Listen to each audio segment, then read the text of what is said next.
What's up, Mesa College? Professor Gallardo students, raise your hand if you're in the house. Make some noise, please. Are there any of my students in the house? You better be louder before I fail your ass. Make some noise. If you feel good and you look good, make some noise. How y'all doing? You doing good? Who likes gifts? Okay, we want to start out, we want to give out a prize first. Who likes prizes? You like prizes? What's your name, beautiful? Come on, Rachel, come on up. Come on down, give it up for Rachel! Hi, how you doing? Okay, just gonna face the audience real quick. Okay, our first gift is, do you love poetry? I do. You do? Okay, you're gonna turn around and you have to identify what poet we're gonna put up on the screen. If you can get it right, we're gonna give you a prize. You think you can do that? Okay. Don't say nothing. But we're gonna need the audience's help. Real quick. Hold on, real quick. Who thinks she's gonna oh yeah. Oh, the answer's up there.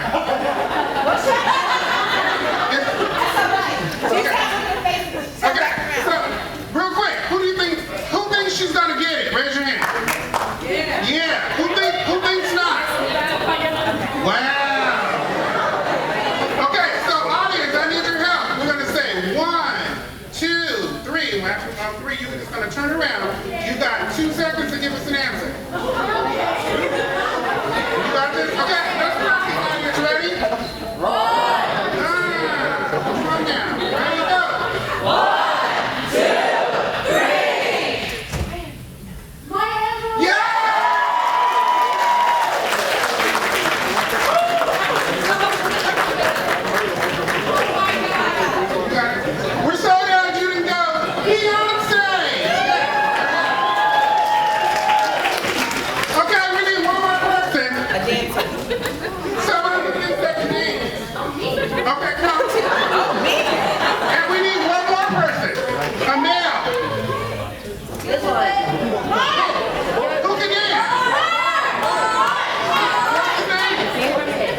On this rainy evening, I'm so glad that the weather did not keep you away. I hope that you will enjoy yourself tonight in listening to the stories of the performers we have.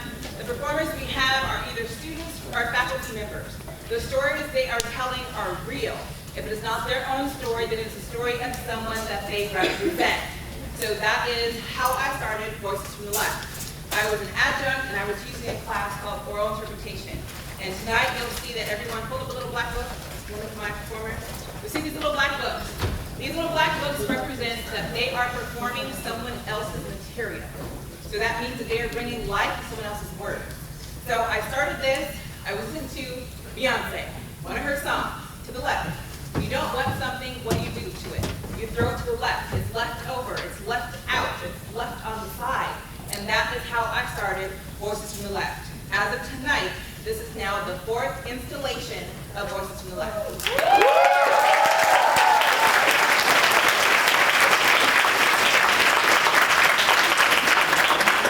wanted to make a couple announcements first. If you have a phone, you can take pictures, things like that, but please just turn your silencers off so it doesn't interrupt the wonderful performances that we have tonight. The other thing too is that we love audience participation. So in poetry, if you like something, snap. You hear something and you feel it, you go, yeah. So either one. Combination of the two doesn't matter. So tonight, we are going to be telling stories, again, of some really heartfelt things. So I just want to give a warning now. The very first piece is about sexual assault. And our theme tonight is Voices from the Left, Seen but Not Heard. All the stories you'll hear today are things that we see, but we don't talk about necessarily in society. So we don't talk about gender and trauma stories. We usually talk about women in trauma stories, but men have trauma too. Sexuality, mental illness. These are all things we want to bring to the forefront of conversation. We want to bring these things to the mainstream. And so we decided to put it to poetry. So tonight you'll hear pieces by published poets and by some of the performers themselves. So I would like to say thank you to everyone for giving us your time. My partner in crime is my brother, Professor Bobby Chambers.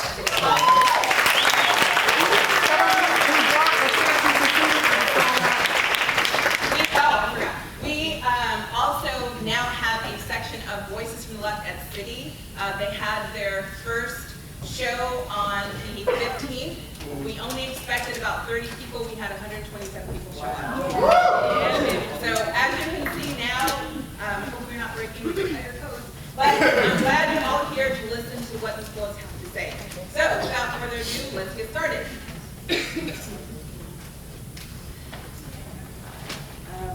So, hold on. We have some more people that would like to come in, but I don't know where to put them. We have some more features. How about we see right in front of the city? So they can sit on the ground. Yeah, they can sit on the ground and they can sit over there. So performers, if you don't mind, if we could stand up and give our audience members a seat. Liz.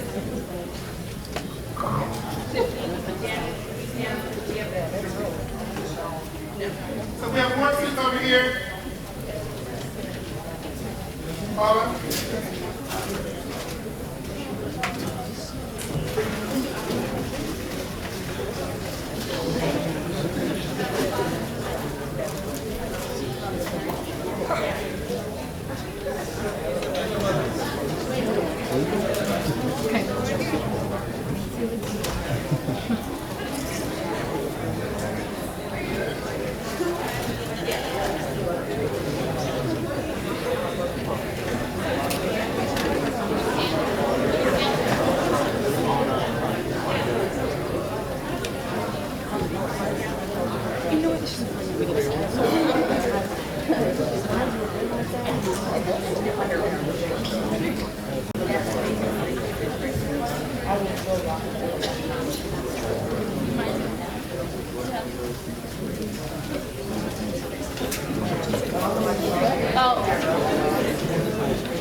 Okay, here we go.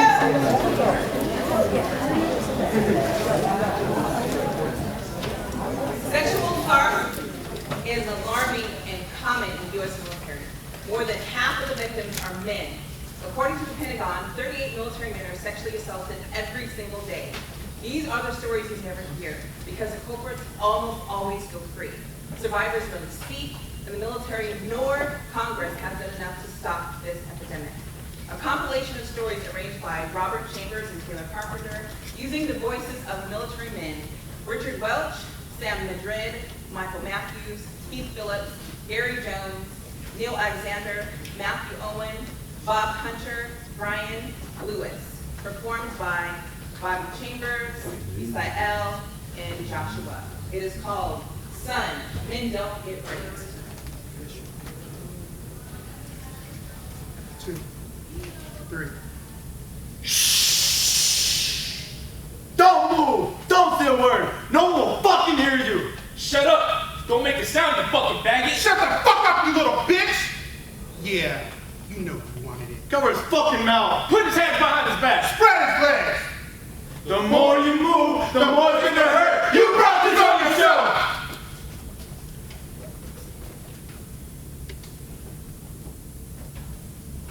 I didn't really want to join the military, but my parents thought it would be the best decision for me. I didn't want to go to school and I was at a dead-end job. So I joined. But never in a million years could I have imagined what awaited me. There was these two guys. Their nickname was the Twin Towers.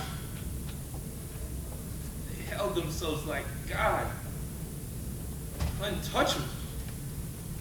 They were both 6 feet and above, weighed 250 pounds each. I weighed maybe 150 soaking wet. As soon as the Twin Towers came near you, you instantly wanted to pee yourself. The main attacks were at night. When you're being literally dragged out of your bunk, you can't fight because they're twisting your fingers and they're ripping your mouth open, and they got another guy that has his fingers up your nose or in your mouth just to make your mouth open. That's what always used to bother me. I'm screaming, I'm yelling, fighting, and nobody even moving the courage to look. I couldn't take it no more. I tried hanging myself. The final straw was I was taking a shower. And these guys grabbed me, beat me up, and raped me with the toilet brush. Medical told me I probably had a hemorrhoid. They gave me medication and they just sent me on my way. Boy, don't you know that men don't get raped? Boys don't cry.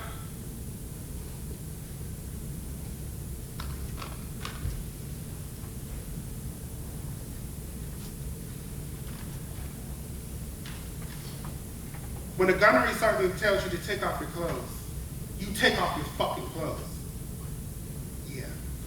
You don't ask questions. It's not about the sex. It's more about the power and the control. I was coming in and out of consciousness, and he kept saying, "You're gonna like this. Lay down. Shut up. I'm in charge. I'm in fucking control." There was a period of years where I wanted to just die. Every day of every minute of every day, I just wanted to fucking die. The VA pill cocktail simply didn't work. Now I take a handful of Skittles every single day, every fucking morning, for anxiety. The nightmares, the insomnia, and to this day, I cut my arms, I cut my legs, and I cut my stomach with a honey knife. Or sometimes I even use a razor blade. It gives me a sense of control. The endorphins, the relief, the nightmare just play over and over in my fucking head, over and over and over again. They're so real now I can still feel the broomstick going up inside of me. I'm emotionally numb all the time. I'm not feeling love. I don't feel. I just don't feel anything, and I want to feel something, and I feel nothing. They started kicking the shit out of me one day. And if you ever tell anybody, we'll come back. We'll get you. But it was just like the angels were singing. And I realized I wasn't going to die. But later that day, I wish I had. Boy, don't you know that men don't get raped? Boys don't cry.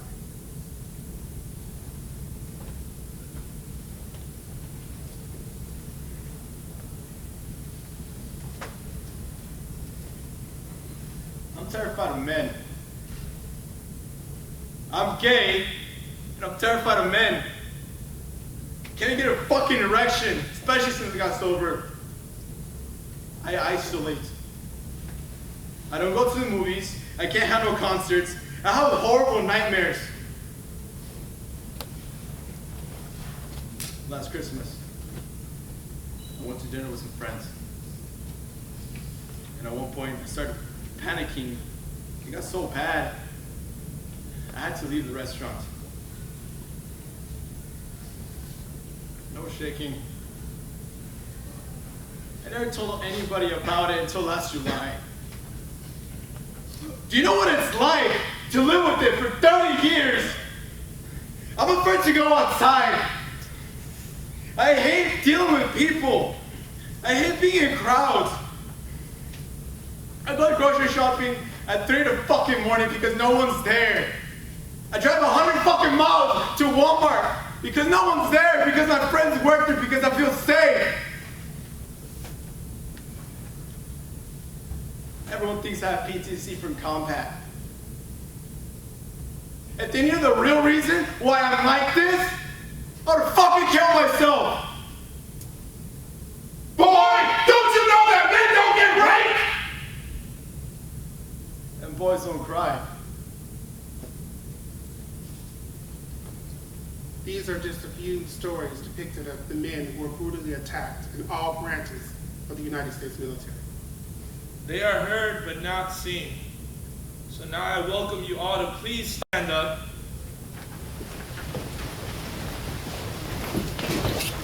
And let's take a moment of silence to honor all the men and women who violently fight to keep us free.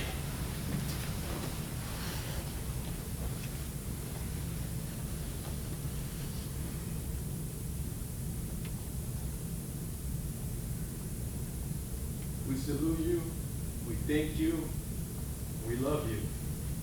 We are Voices from the Left.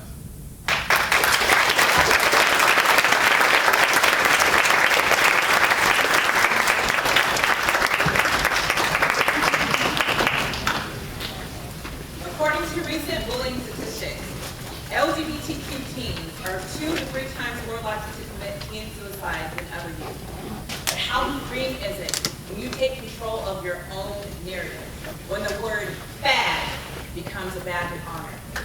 Joto, written by Jorge Manuel.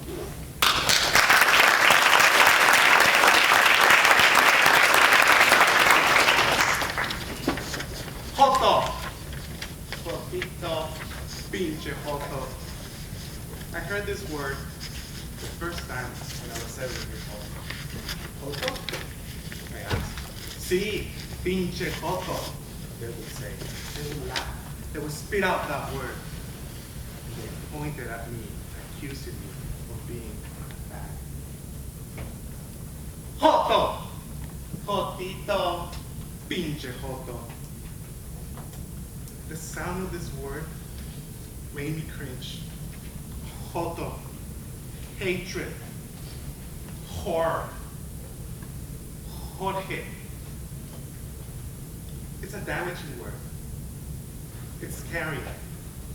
And I have been able to raise those scars ever since I first heard this word. Joto! Jotito, pinche Joto. My dad wanted me to learn how to fix a car because that's what men do. So there I was, and standing next to him, waiting for him to tell me what to do. He asked me to pass him a tool, steel stick, like a jaw like on one end. No idea what it was. And I kept shuffling through the toolbox, emptying out all of them. ¿Qué haces? ¿Qué chingados haces? Hazte para allá, no sirves para nada. His words hurt more than a simple stick or a slap on the face. I was useless, good for nothing. I had failed him. I had failed to be a man. Joto! Jotito, pinche Joto. In my attempt to show him that I was good for something, I would bring good grades home. A's in math and Spanish, first and second places in literary compositions. Look what I brought. Qué bueno, mijo. And he would walk away to continue fixing his car. And the kids at school would yell, pinche nerdo, rarito, Joto, Jotito, pinche Joto. I hated everything about me. My hands, too soft. My voice, too thin. My body, too short, too dark, too fat. I wanted to be tall, slender, white, or like Ricky Martin, or like those hot guys from telenovelas. Joto, Jotito, pinche Joto. I pretended to like soccer. Go Chivas, I would say. I pretended to walk up straight, to look at people, spit out, more like a man. Joto, Jotito, pinche Joto. See, I'm learning now to embrace this word. Joto. It's more like a sound, a melody, my hymn, my nature, in my heart. It is the word that defines who I am. Joto, Joto, Joto. Sí, soy Joto. ¿Y qué?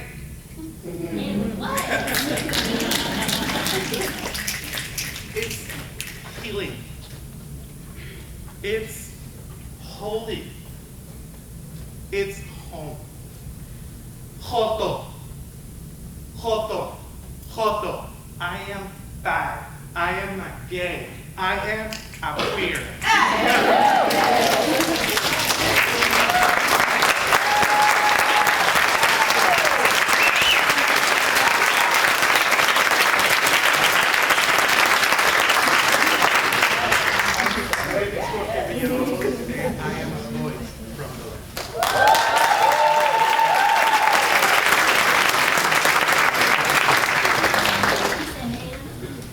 According to the National Alliance of Mental illness affects about 1 in 5 adults in the U.S. 43.8 million Americans experience mental illness in a given year. Americans who live with mental illness aren't always open to share their stories, but the more we bring mental health into the mainstream conversation, the less stigmatized mental and emotional disorders will become. It, written by Tammy Frost.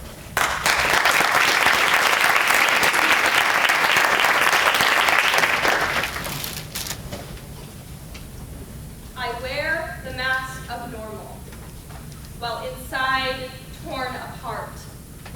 I awake each day not knowing in what mood I may start. As I try hard not to let it take control of my head, some days without warning, it takes all of me instead. Each time it comes to visit, I'm afraid it will show the ugliness and the hatefulness it always has in tow. Each time this feeling hits me, inside my head I shout, please stop, I'm scared, go away, never come back, stay out. Please stop, I'm scared, go away, never come back, stay out. Please stop, I'm scared, go away, never come back, stay out. I feel as though I'm losing it, falling off the edge, but somehow, some way, I manage to just teeter on the ledge. My heart starts pounding as my mind races. My heart starts pounding as my mind races. My heart starts pounding as my mind races. My thoughts are out of control. I feel as though I'm someone else and it is trying to take my soul.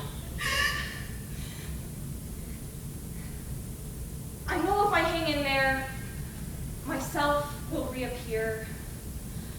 And just as quickly as it started, it just might disappear. I do and say things I truly regret. My actions, my words, I'm so tired of it. Shit!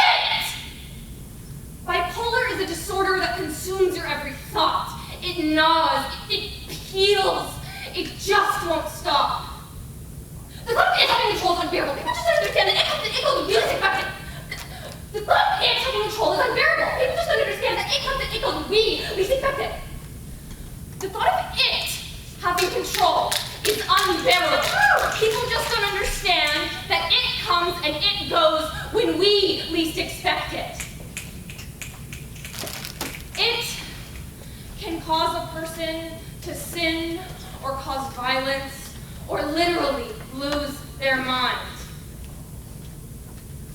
But with the right care and medicine, we, as the holder of it, can live a life as close to normal as we will ever be allowed.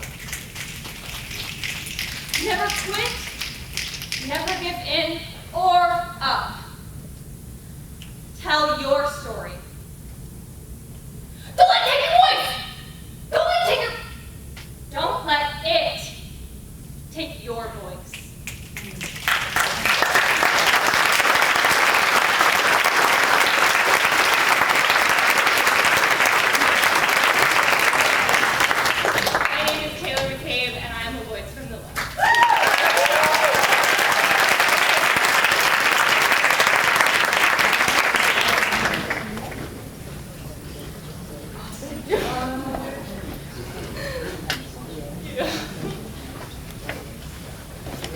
One more time.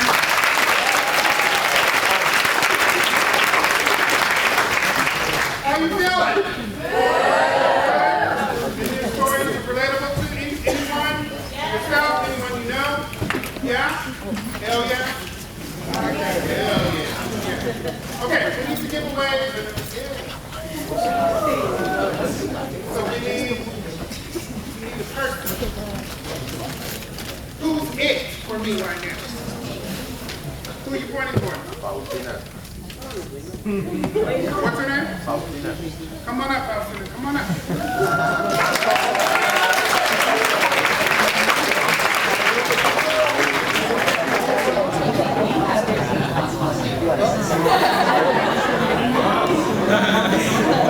Now what I meant, it's hard to control it.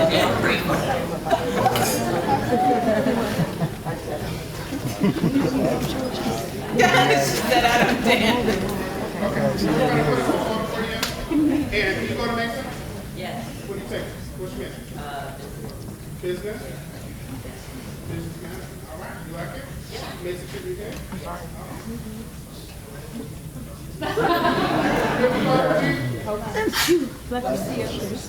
So, what are your plans after you transfer to Mesa? Where are you going? Stay? Oh, nice. Okay, where are you from? Mexico.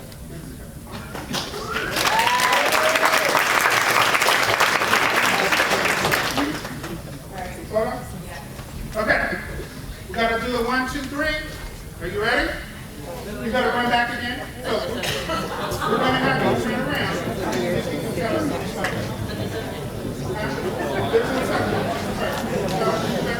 Ready? Audience, and 1, 2, 3. Obama, the daughter.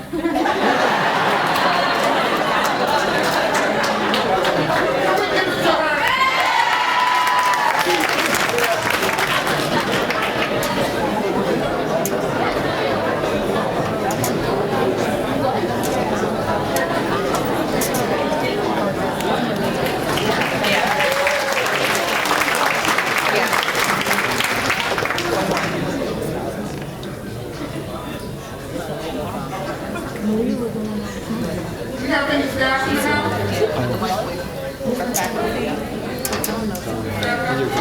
Oh, we have Terry!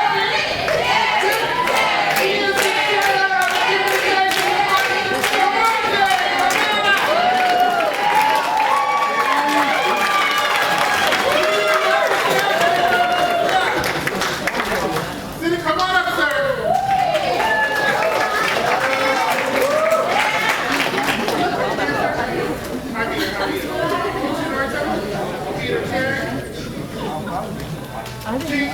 Hold on. I say dance off.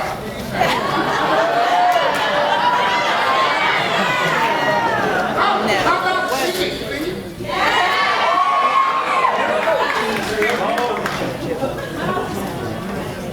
Okay. You got the photo? Okay. One at a time?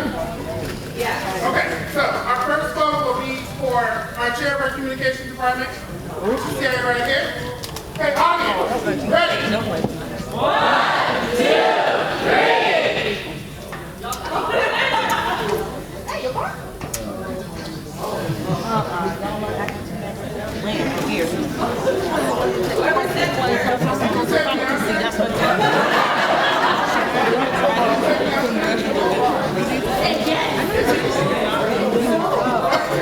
They should know who that is. Maxine Waters. Okay, there we go. Prize! Thank you, gentlemen. Here you go, guys. Don't leave it out. Yeah. Yeah, that's it. You back here.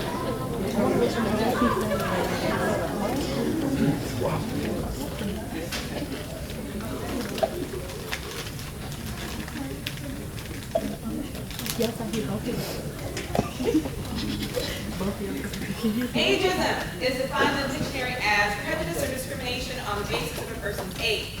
America's population is aging rapidly. Nearly 1 in every 7, almost 50% of our population is 65 plus. In some communities, these numbers are even higher. And over the next decade, this number will double. Never discount the wisdom of those with silver hair and beautiful mature faces. This is getting old.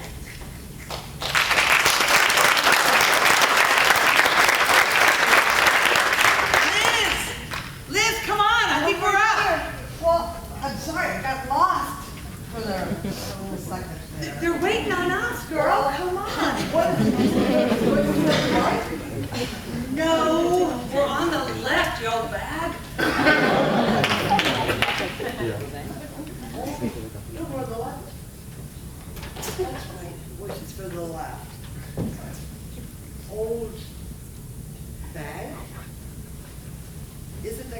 like the pot on the kettle black?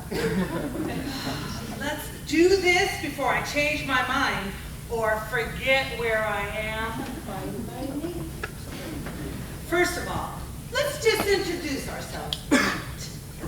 Over the years, we've noticed that the two things most people want to know about you Are the two things they're far too polite to ask. So let's just get that out of the way. I'm 71 years old and I weigh 50 pounds. And I'm 31 years old and I weigh 145 pounds. You're sure about that? Well, I'll have you know, just the other day I was carded in the checkout line. That was a pharmacy, doesn't it? So what exactly are you saying? It depends, fits. I don't know. Moving on, as you know, we seniors are not very likable, let alone lovable. But we'd like a moment to explain why we are the way we are. Speak for yourself. I'm likable and lovable. The first thing about old age is you don't get a chance to practice. This is the first time we've been old. It just sort of crept up on us. Well, there were signs. Random hair growth. That's special. Particularly the first time you go to brush a hair off your lapel and discover it's attached to your chin. You turn your left turn signal on in the morning and you leave it on all day. Non-life-threatening skin growth, large enough to be named after deceased pets and relatives, start to appear. And neck tissue seems to develop a life of its own. I've actually been afraid to leave the house this past month, you know, with Thanksgiving and all. Secondly, you do strange things as you age. Like driving up to a curbside mailbox and saying, "Number 2 with cheese, please." One Sunday during church, I put my SDG&E bill in the collection basket by mistake. Oh, wait! Oh, that's nothing. Last Easter after services at St. Mary's Cathedral, my husband stopped to talk to a friend and I went out and got the car to go home. The gentleman sitting behind the wheel said, "Oh, are you going home with me?" And I said, "Oh, Archbishop, so sorry." Let's not talk about driving into the wrong end of the car wash. People get so excited when you do that. I don't know why the lady in the other car was screaming like that. I was just as surprised to see her as she was to see you. Discovering that you're wearing mismatched earrings, going home to change them, and then ending up wearing the other mismatched pair. And it's hard for us old people to exercise. Tell me about it. I did try to jog one time, but it makes the wine just jump out of your glass. We may not know how to take a selfie. We're still debating on whether Twitter is some kind of exotic bird.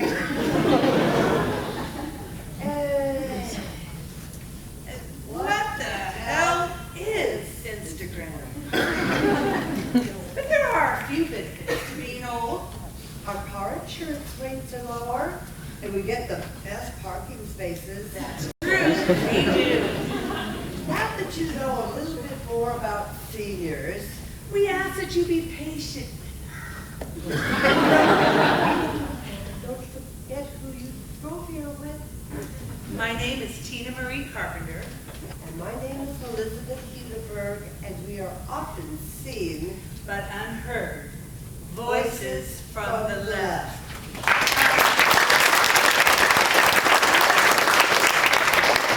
Miss, yeah. Do you remember when we parked the car?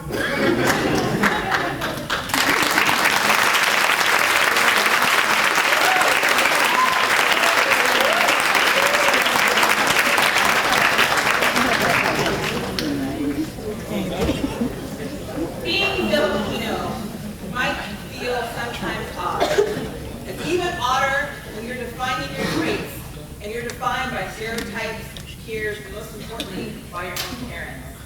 Let's dive into those stereotypes and find a reason to keep climbing, to keep on achieving, how we always should every single day. Thank you, Kuya Brian, written by Matt.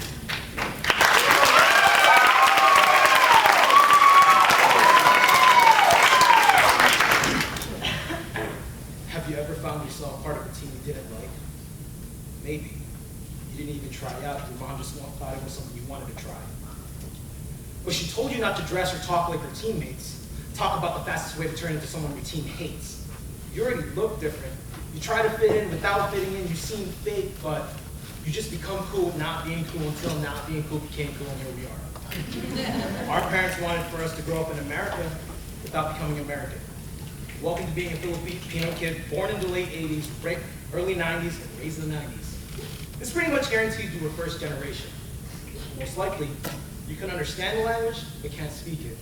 Can't cook the food, you just eat it.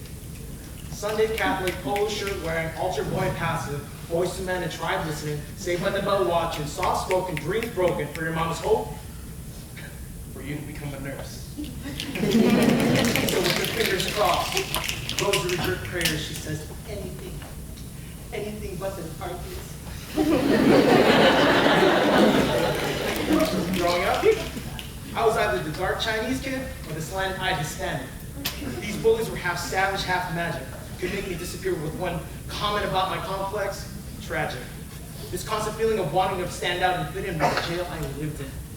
The feeling of wanting to be someone because you don't know who you are is like the moon saying, I'm the only one like me, so I'm better off to start. That way, I wouldn't stand out. I mean, I'd shine way less. And if it's me, only me that is like me, then I can't stand proud, so star it is. And your parents will tell you, Anak, being a star is great. There's benefits there, it's full time. Who wants to be a mom? Anyway. But that's no way for a moon to speak. There's a reason we trade our life for ordinary. Becoming a master of fitting in sounds like, okay, master, I'll fit in, and if you don't know how we were made, we're half conqueror, half rape. In other words, half master, half slave. No wonder it's a dual consciousness within us. We are waiting for one to surface, seeing which one wins the war inside. The only problem is, whether it's the slave or the master, we're both warriors. So be careful which one you let loose.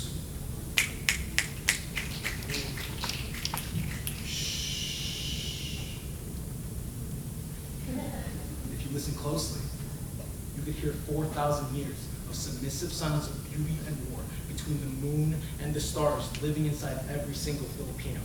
Every immigrant whose mother's mother's mother was laid barefoot in fields of rice, so I can have the freedom to decide what I get to do tonight, or for work tomorrow, or play, or how I spend my money, or how I spend my day. No wonder we're all foodies.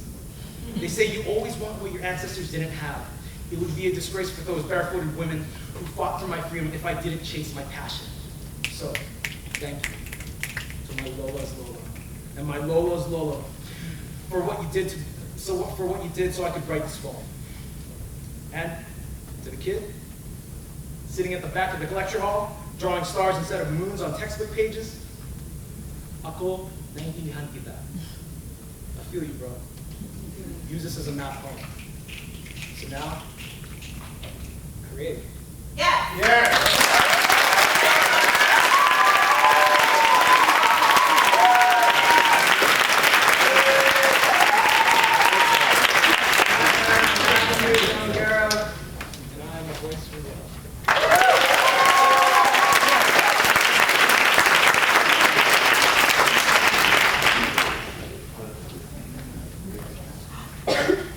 Okay, so we're going to take a break for intermission right now. When we see you all when we come back, we got some food, and we go outside.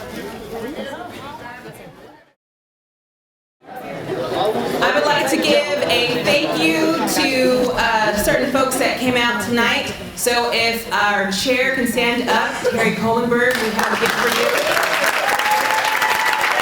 Thank you. For our illustrious Dean, Linda Hensley, we have a gift for you. Thank you for coming out.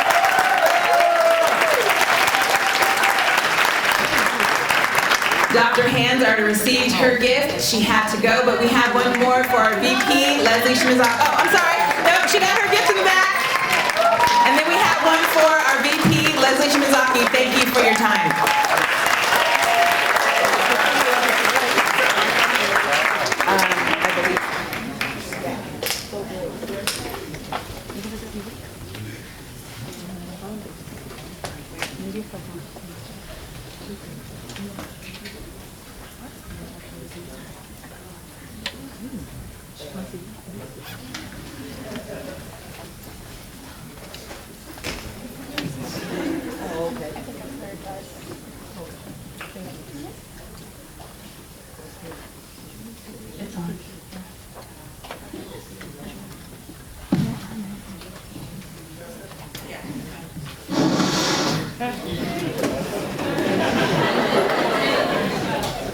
Okay, we got some sanitizer? All right. This next performer is the chair of the Africana Studies Department, Professor Mayasa, who I have the privilege and the honor of working under. I'm teaching COM 103 in the Africana Studies Department. This next piece is a piece I wrote myself, and I knew once I wrote it, I wanted her to perform it. The piece is about losing pieces of yourself and remembering who you are and who you were meant to be. The piece is entitled, I Remember.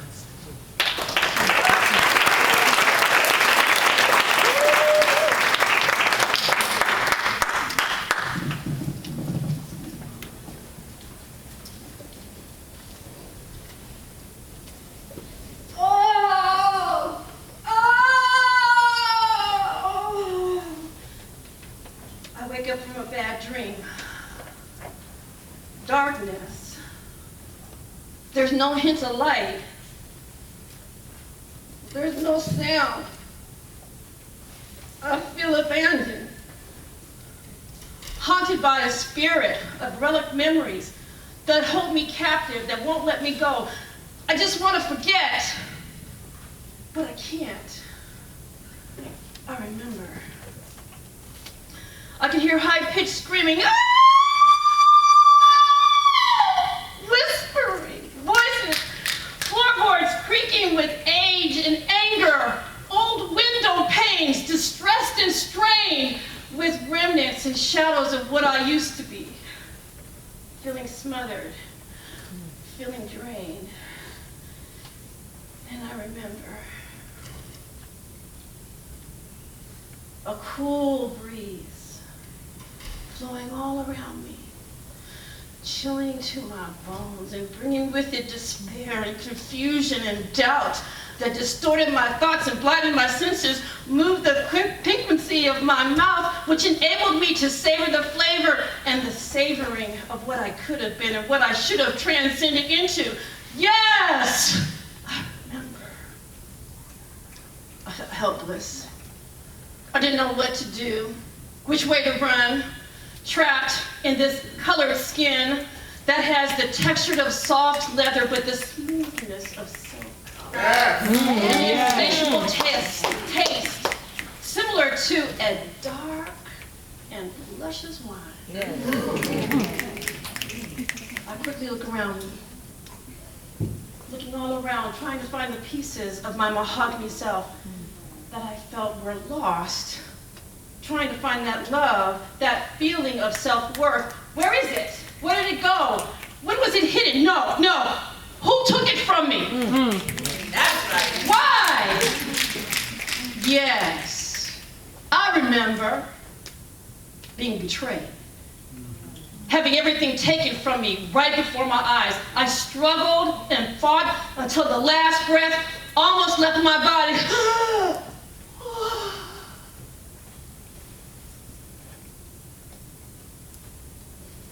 I felt lightheaded. I felt beaten. I felt weak. But I would not give up. I would not let go. The last piece of myself, I would hold on to it because my very life depended on it.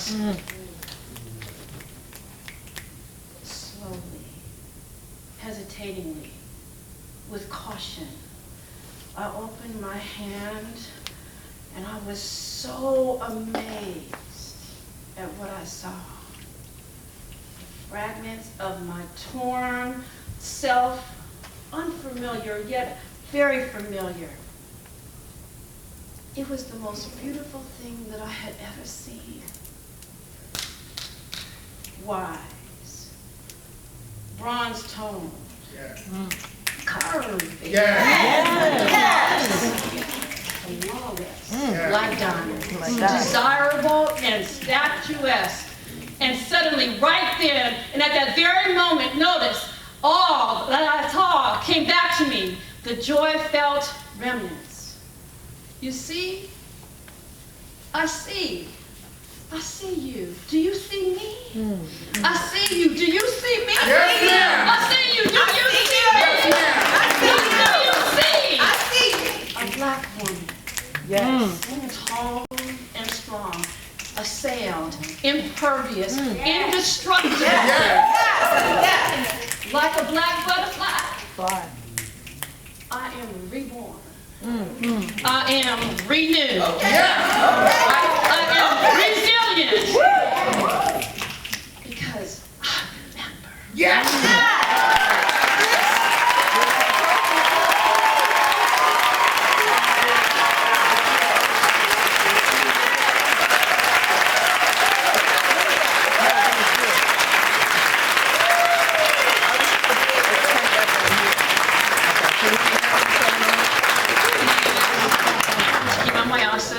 And I have the profound pleasure of being a part of Voices from the Left.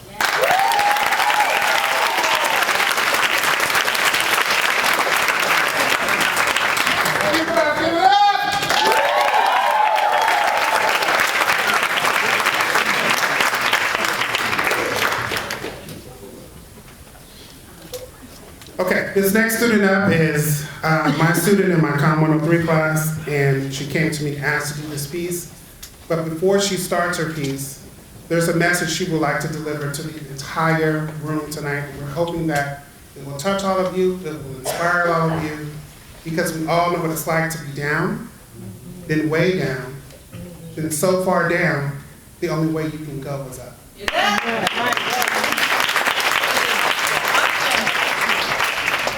Ladies and gentlemen, this is Tiffany.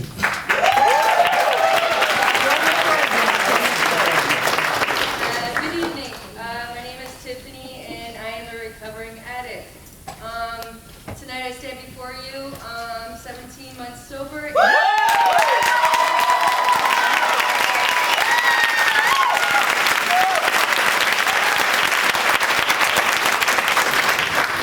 you. That means a lot. But I just wanted to.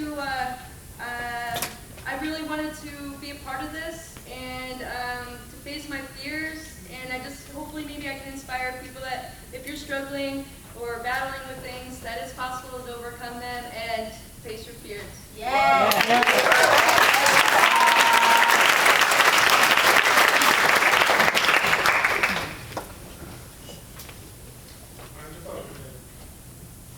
wake up, puddle of sweat.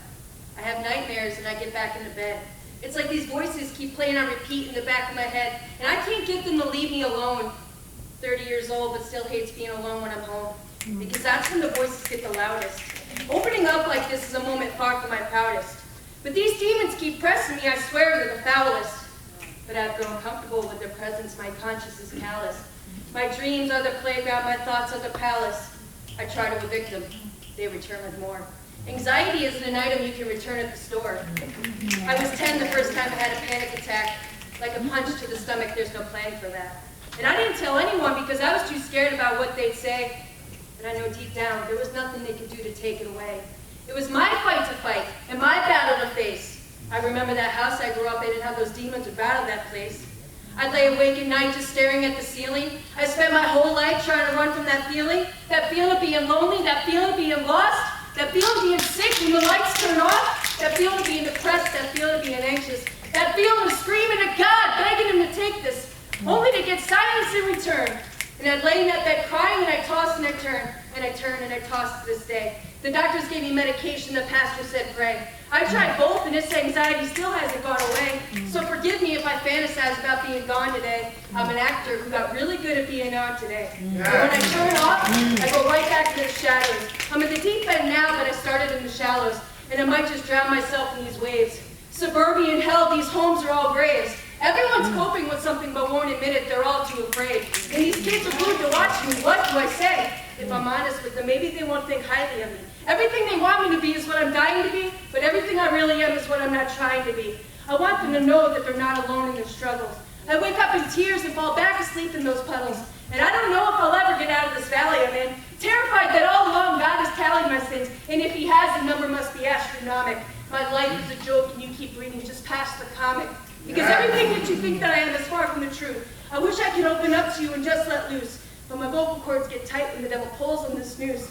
And I'm back to keeping everything bottled up inside. But he's not going to keep me pulling the throttle back this time. He's not going to keep me trapped like this. I can't get out of bed. I was never made to act like this. I'm packing up my bags and he can't stop me from running fast like this. I'm not going to be a slave to these voices of anxiety. I'm shoving the devil back for every time that he lied to me. I'm taking a belt to these demons who whisper despair in my ear. And I'm ignoring every naysayer who stands and stares when I'm near. I'm moving forward out of this slip. I took my bruises, I took my lumps. I fell down, but I got right back up. So pass me the torch, let's light that up. I'm setting fire to the devil, and I'm dousing these demons in gasoline. Look at you now. Now you're not laughing at me. Now who's the one who's being tortured and poked? Now who's the one closing every door that I want? Now who's the one watching the other burn to the ground? Don't look away from me. You better turn back around. I'm not done talking to you now. I'm watching your moves. I'm on your back, and I'm stalking you too. And when you try to ruin some other kid's life, I'll be stopping you too. You took 30 years of my life and I can get that back. You told me to end my life and I nearly got killed for that. You took me down, but I bounced right back. I was lost, then I got found like that. Because everything you told me I wasn't, someone new told me I was. And everything you hated in me, someone new told me you loved. And when you tried to kill me with depression and anxiety, he reached in and placed hope deep inside me. So I'm done listening to you and letting you control me. I'm announcing it now that the devil can't hold me. I'm walking away from the old me, and I'm demanding a refund for every lie that you sold me. You knew I'd find a way out sooner or later. I found my escape in the form of a savior. Yeah! Give it up! Stand up! Stand up!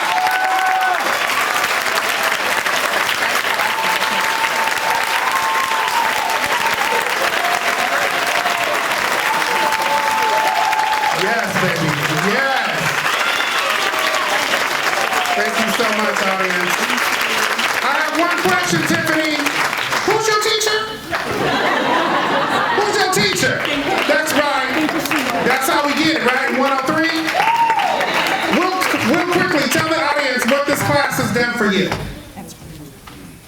you see what I just did? Yes. Yes. I'm so grateful, thank you. All of this is a result of like my recovery. You know, I wouldn't be here if I was still, if I didn't face something. Yes, ma'am.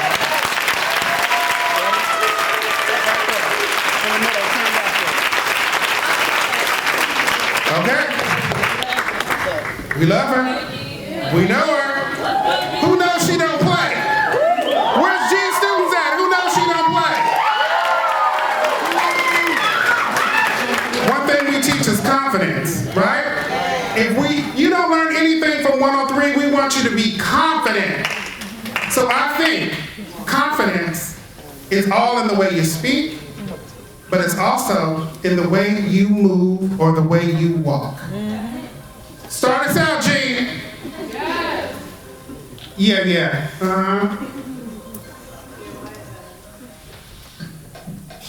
Need some value, boo. We need some value. Where's the value at? That part. Give me some value, Stefan. All the way over.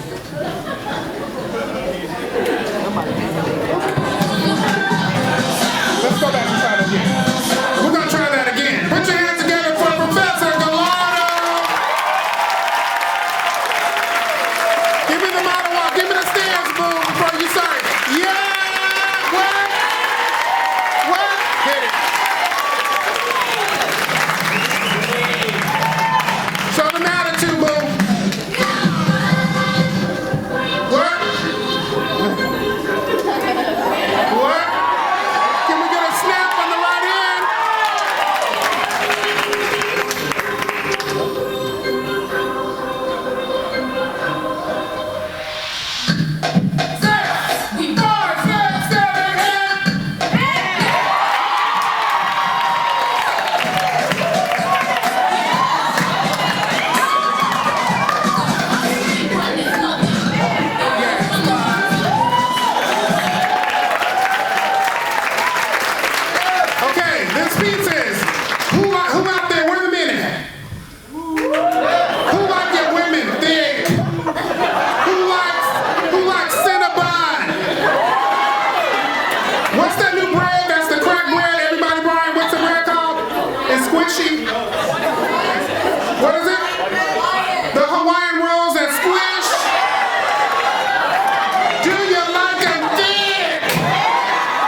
That bastard broke up with me because he said I was fat. Hey, yo, fat girl, come here, you ticklish? You know I like to go pushing for the cushion. So underneath all that fat is a pretty face. No disrespect, but like you look so much better. Suicide is her new norm. She hates reality because she lives in her dreams. No need to cover her confidence because she's got this low self-esteem. Losing weight is not a curse, it's like a death sentence. Fatty can hardly fit belts around her waist, so she uses them for a noose around her neck instead. She puts herself at the butt of every joke. She is literally the elephant in the room. She is the X that marks every spot. Chubby girls eat dessert first.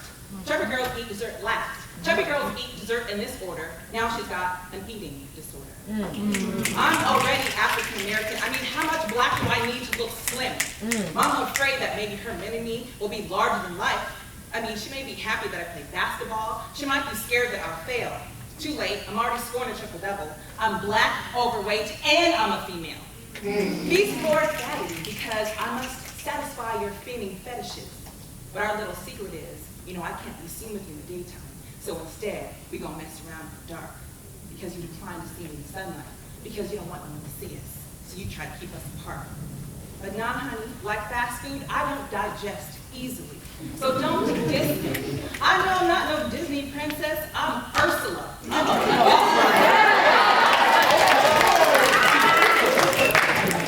Girl T made me a self-made boss, so I wait on my Burger King when he puts me in my White Castle. Hey, sweetie, hold on. You gotta make room for all of these hips because I know, baby, I'm an aphrodisiac. You see, her friends talk behind her back. If that chick got a man, he'd be like David Blaine magic. You know, she's up top like SpongeBob, and on the back, she looks like Big Ass Patrick. But she can't get a break unless it's a Kit Kat, you know. And she don't want one, she wants two. But now she's been trimmed because Drake said he likes BBWs. A man can't live off of bread and appetizers alone, so maybe he might want this buffet. Keep thinking about them small flat screens all you want when you know you want my wide 62 inches. So listen, fat girls. I want you to walk, honey. Yes! And you take whatever life commits. And I want you to let them know that he don't want to be seen with no girl, yet he's craving to know my recipe so he can put his spicy hotness on my thick thighs. He also calls them my biscuits. No matter how much makeup she puts on, you can't cover girl these plus size insecurities. Sorry, fatty, there's no such thing as big boned. BWA, you know, black girl with an attitude, you come across as real rude, but it's only because she's trying to guard her heart. Wishing she could get drunk off that cocoa butter that hides these stretch marks. Let her get high in these fumes. But I want you to understand one thing. Miss Piggy ain't never had no trouble getting her.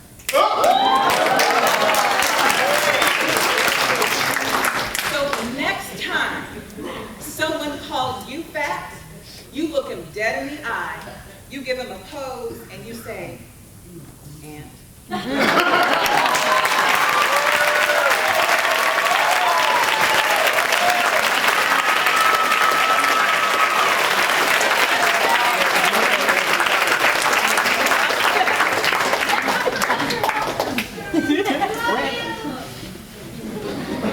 So many women are shaped by how they rock their hair, whether you're black, Afro-Latina, or biracial. A young woman's history can be told in the kink and the thickness of her curls. Some try to straighten the history right out of their hair, while others choose to embrace it. Here we have Biracial Hair by Zora Howard and Hair by Elizabeth Acevedo.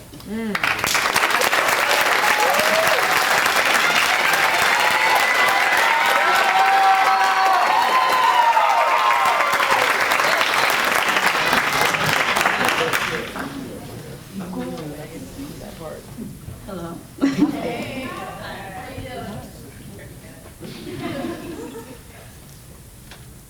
My mother tells me to fix my hair.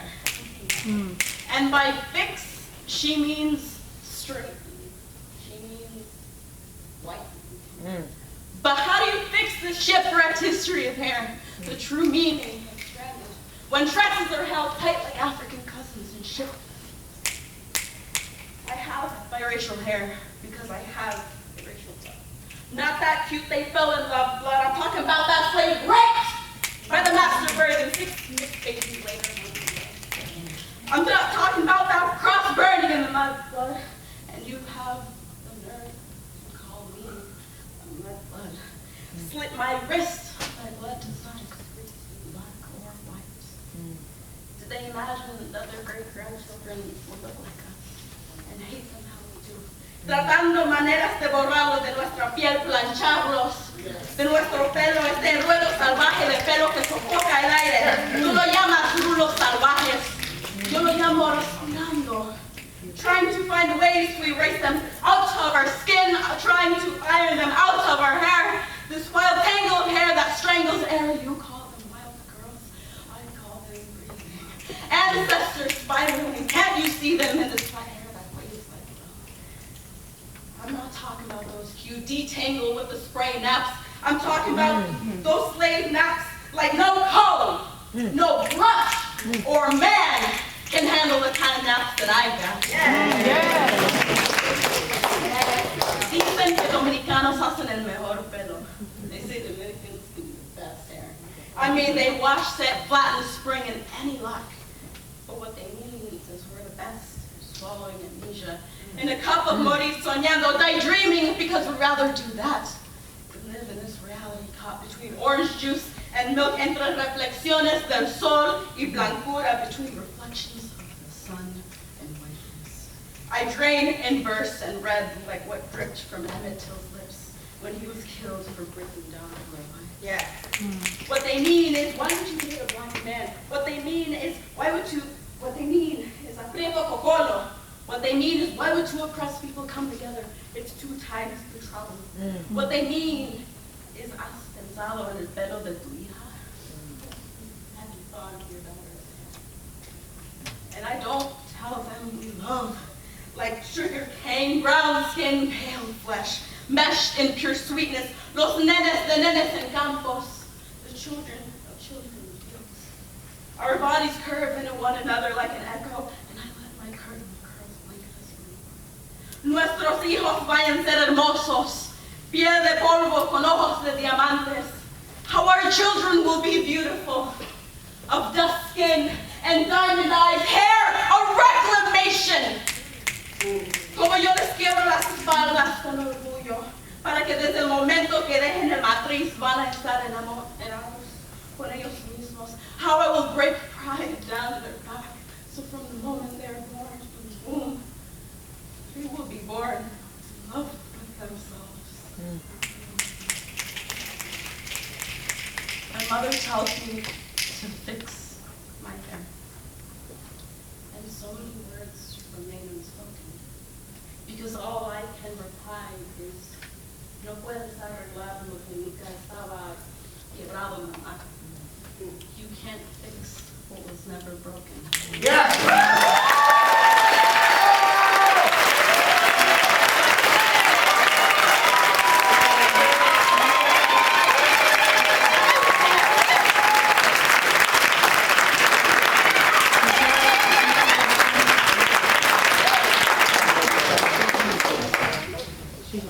My name is Dana Michelle Smith Maldonado, and I am the voice from the left.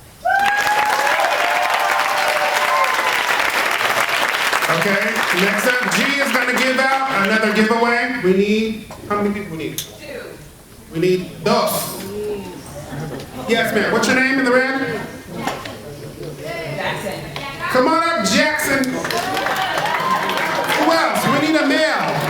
My student, come on up, Luke. Come on, Luke. You have 2 weeks of the semester. Do you want an F? Get it on up here.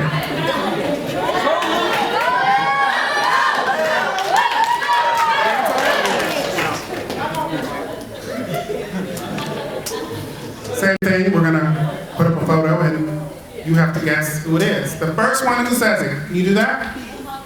Can you both introduce yourself to each other? Jackson, are you single? Luke is single. Huh?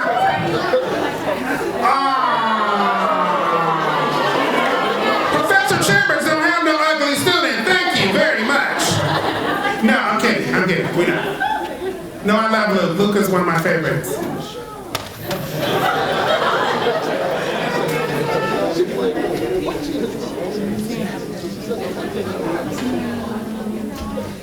We love you, Luke. No. Audience, I need a loud 1, 2, 3. Ready? And. 1, 2, 3. Who was that?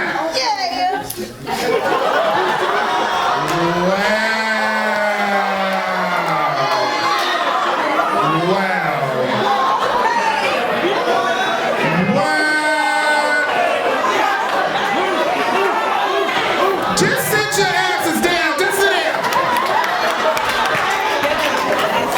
Now give them a round of applause. Who is that, audience?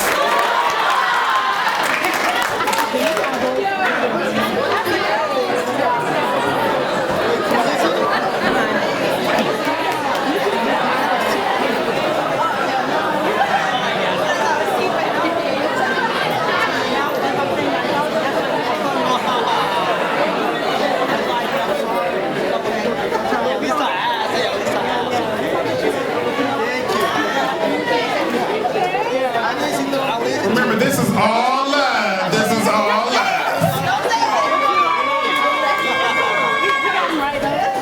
And he already has a man downloaded. You are a person of color in this society. Are you seen? Nope. No. Hell no. Never. When I walk down the street, my brown skin is seen as a weapon before I even open my mouth. Facts. This next piece, written by Taylor Carpenter, discusses just that. When someone says they're colorblind.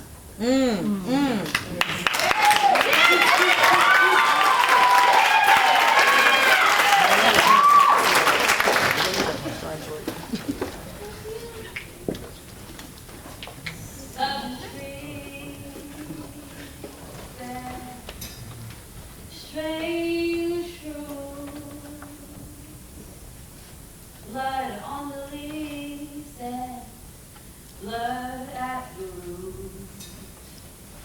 Black bodies swinging in the southern breeze.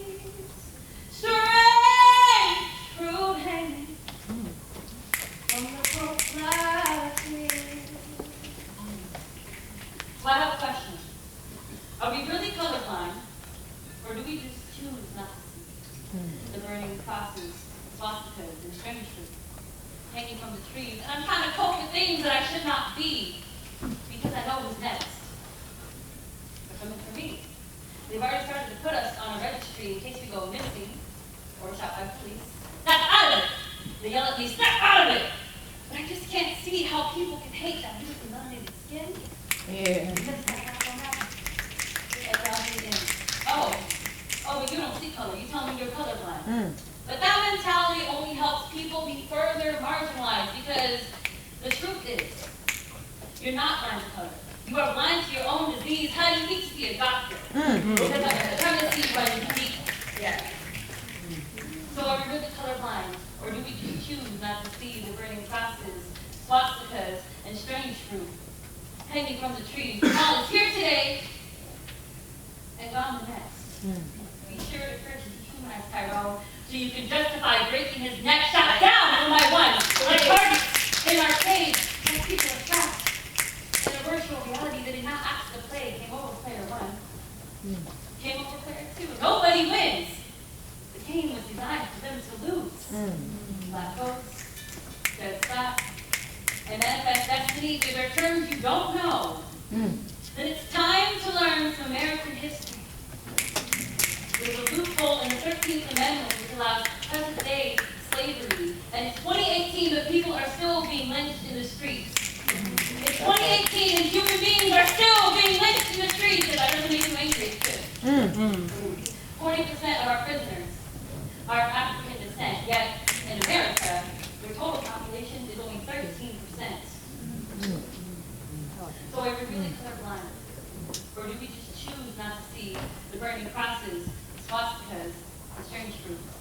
hanging from the trees. Call the cops, call the cops. Black people are really weak.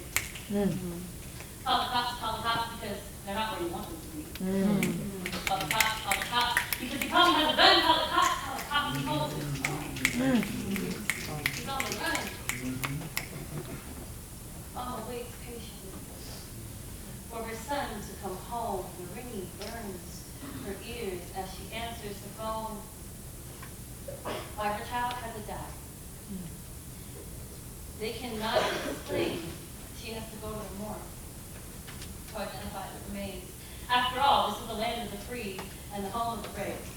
This is the land of the free and the home of the brave. This is the land of the free and the home of the brave. Let's tell that to the grass that has been watered by a black mother's tears. Yes. And the child's grave. So are we really colorblind? Or do we just choose not to see the burning crosses, swastikas, and strange fruit hanging from the poplar trees? I'm Taylor Carpenter, and I'm Baltimore.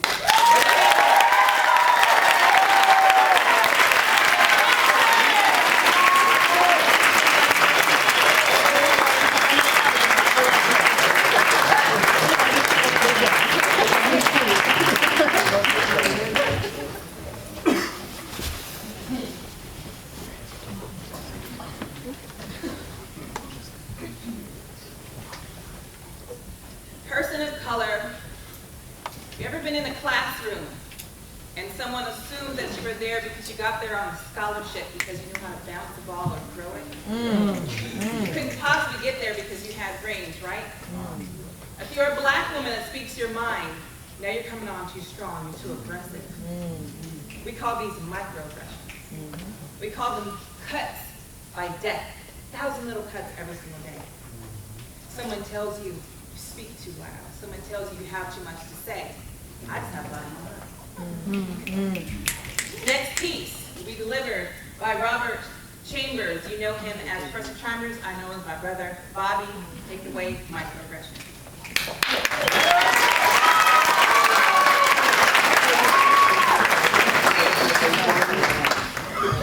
Younger brother.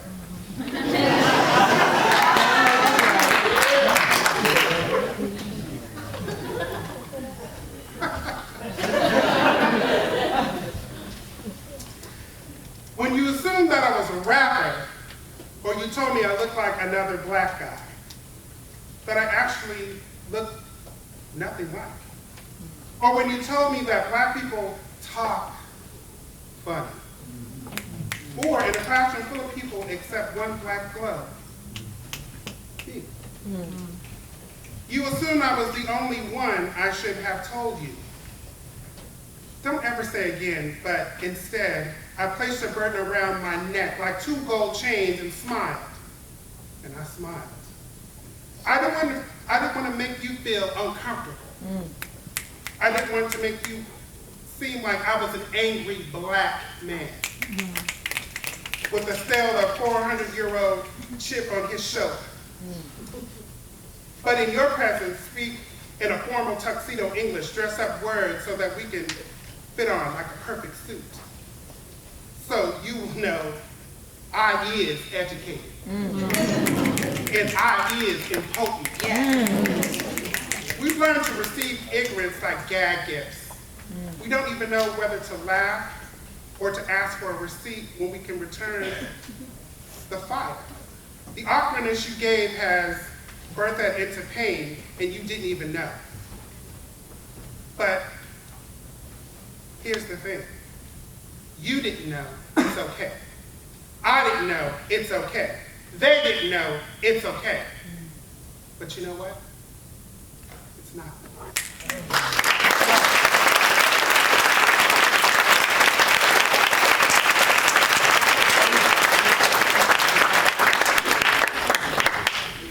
This next young lady, one of my students as well, and her name is Aisha Smith. She bad. I'm gonna let y'all know she bad from the start. I saw her perform in my class, and she did this piece for a poetry assignment that I assigned.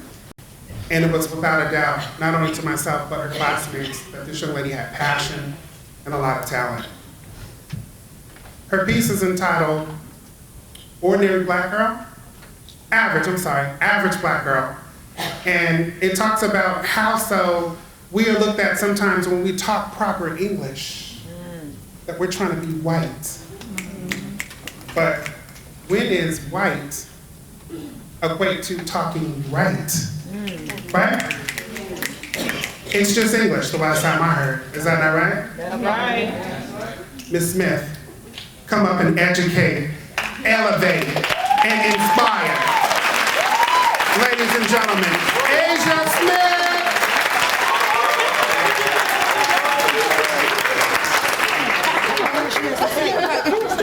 They say I'm not the average black girl because I'm so well spoken, poised, full of etiquette, a white man's token. You know, I remember my ex's mother telling me I didn't know how I was going to react when you brought home a black girl, but I like you because you talk so white. But when did me talking right equate to me talking white? They say I'm not the average black girl. No, not the average black girl because the pigment in my skin is just a shade lighter than that black girl over there. You know, the black girl over there, the black girl with the nappy hair, the black girls whose elbows can't skip a day without lotion, whose hearts and heads are filled with self-hate and bottled up emotion. The cocoa brown girls who have to face society every day and be tough because no matter how good they straighten their hair, their good is still not good enough. Yes. Oh, but see, luckily for me, I don't fall into that category. See, they say I'm not the average black girl because I speak with so much class, and I don't have too much, but just enough ass, and not too much, but just enough pizzazz. You know, just a little bit of attitude. You don't want to come off as one of those average black girls and come off as rude. You know, popping their gum and shaking their neck. Yeah, because those black girls get like no respect. Oh, but see, luckily for me, I get a pass because the melanin in my skin matches that brown paper bag, and my father, brother, and men that I ate can't soak that. Yeah. And when I speak, my tongue pronounces every syllable. And the comb part down the middle of my hair is naturally visible. Oh, well, it must be a weave or she must be mixed because we all know the average black girl ain't got that good shit. Or when I walk into a room full of white men, they all stare. It must be the long length of my unaverage black girl hair. See, they say I'm not the average black girl because I corrected the professor when he used the word conversate. Converse. The word is converse, and in case you didn't get the memo, there are now 8, not 9 planets in the universe. And when you're watching the numbers on your stocks move up and down, remember Oklahoma, in a small town, one of the first Wall Streets was a black Wall Street.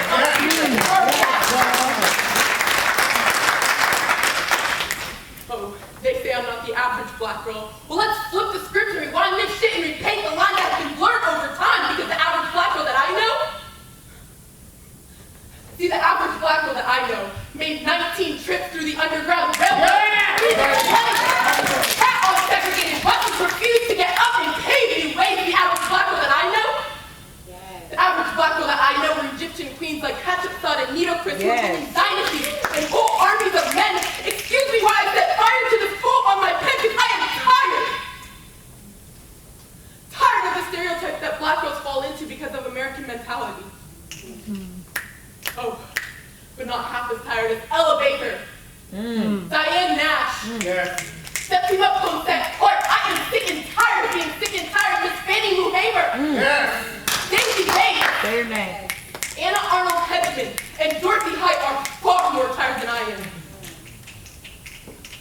But do you think the ones who say that I'm not the average black girl even give a damn? No. So pardon me if I can't openly accept your compliments. Pardon me if I can't openly accept your compliment. It's just the average black girl that I know.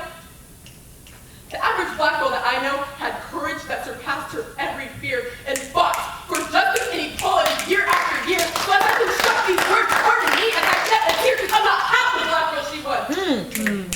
I'm not half the black girl she was. See, there's a mighty cause. She was out there fighting, breaking, and changing laws. So I bow down to my black queen standing in the mirror of her work. And as American society continuously throws these supercilious words unto me, I say no. I'm not the average black girl. I can only aspire to be. Give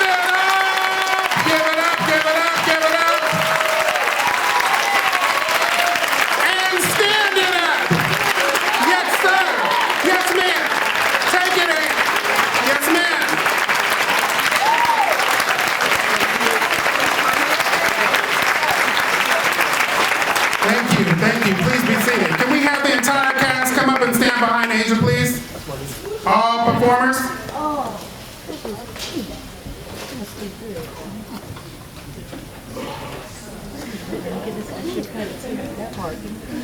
Is there two brave souls that can stand up and just give a comment about what they saw this evening? Two brave souls. Anybody?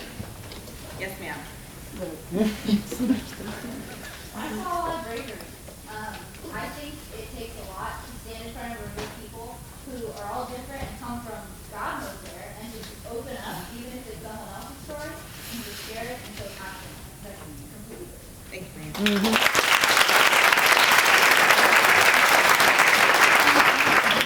I also wanted to comment on if you walked into this room and instead of looking at the speakers, looked at the audience.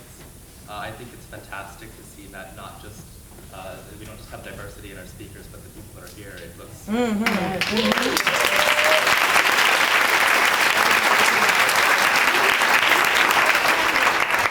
sorry, ma'am. You had your hand raised. Yep. Right here. I got two. Who wants one? So usually I perform, but I didn't actually go up this year, and I just want to applaud you guys because I know how hard it is to go up there and share your story, especially when you've never told it before and your voice has been suppressed. And so I just applaud you guys because. We're good. We can take some more comments from other people. We're good at time. So anyone else? Yes, can you stand? Can you also tell us that one piece stand out to you, and if so, why? The last one, and every single one, but the last one is the most vivid in my mind right now. But I just want to say you all are role models. You are so strong. And this is my second time coming, and I was in the King of Thousand, and I just want to cry for every single one, but I'm trying to be strong. Either way, I'm so inspired, and I love your passion, and once again, thank you for being our role model. Really quick, G, I'm going to say this. Joshua, Tiffany, and Misael, come up forward really quick. I just want to remind the audience all that these are novice speakers. They have no training whatsoever except COM 103. No training.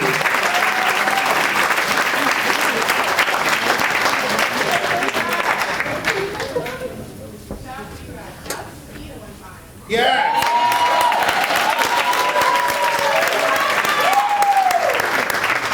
First, I want to say thank you to all the performers that dedicated their time and their energy. Thank you. I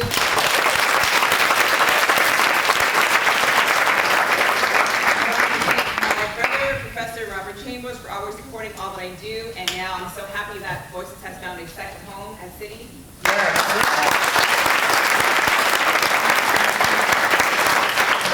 I'd like to give a huge thank you to C-Day and Miss Dr. Judy Sandayo. Yes. Wouldn't have been as successful as it was without the student support and funding from AS. So AS, can you stand up? Thank you, AS.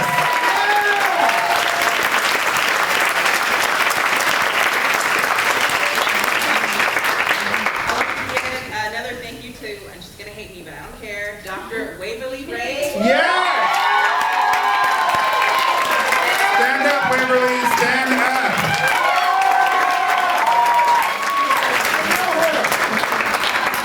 For helping us with the food and being the backbone and the behind the scenes of what we call Voices. Also, every semester, you notice we have artwork in the back of our shirts. These are student artists here at Mesa. So every semester we highlight a different student and their artwork. So that's where Michaela Cole did this. Yes.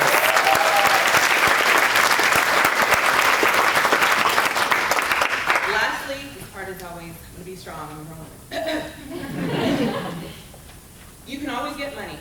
You can always get things. But the one thing you can never get back is your time. And you gave us your time tonight. Thank you.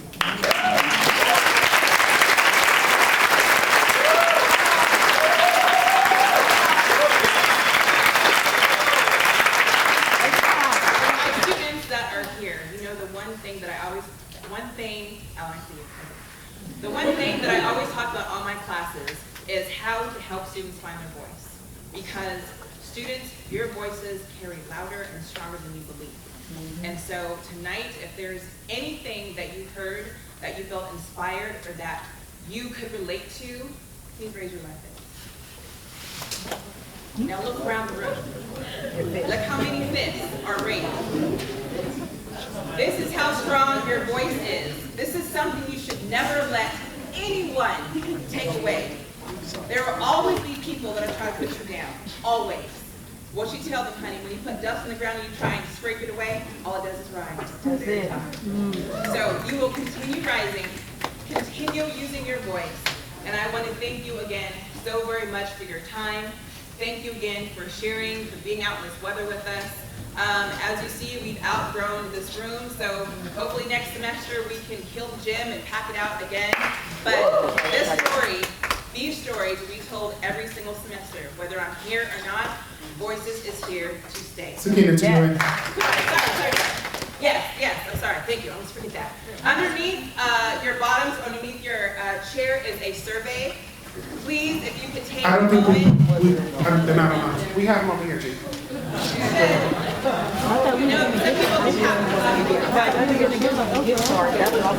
Please, if you could take a moment to fill out these surveys, it does help us. So if you want to see more events like this, or everyone that That's what I'm saying. I felt bad for you. I had no seats. Thank you, everyone.